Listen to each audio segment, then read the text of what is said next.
Now you have over 2,000 cases now that has been brought before you. So how do you ensure that those forms of academic forgeries are quietly addressed?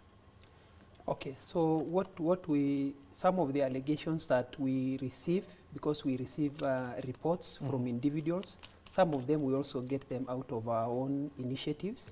So once we get those allegations, we institute a criminal investigation, which is quite a process, because what would happen, even for the cases that Public Service Commission has raised, that report to us and DCI will be an initial report, because you need to conduct proper criminal investigation.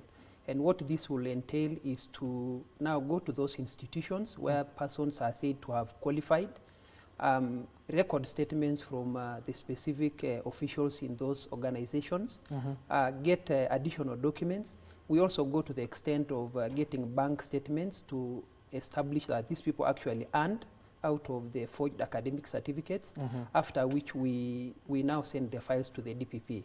But to come back to your question is that what we do is I think this year or mid last year, we actually issued an advisory to all public entities and raised an alarm about the rising cases of forgeries.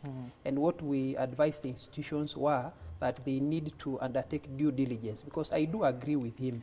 How is it that people are getting themselves employed and yet you have institutions and committees that are supposed to vet? But maybe to be fair to PSC, I think we need to commend them, because when this issue was raised, they ordered an audit, a verification to all MDAs, and they have gotten an initial report, something that they will need to continue to do. So for us, what we have done is to give them advisories. We also investigate cases that come to us. Where we find evidence is sufficient, we arraign them in court, and we also institute cases in court to recover the amounts that have been earned as a result of forged academic certificate.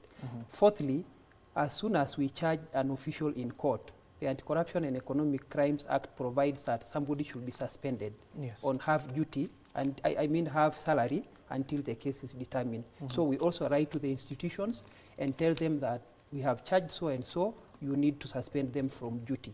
The other bit that we've been doing, although with a bit of reluctance from public institutions, under the Leadership and Integrity Act, it's a requirement that when you are seeking a public office, you should fill a declaration and submit the names to us.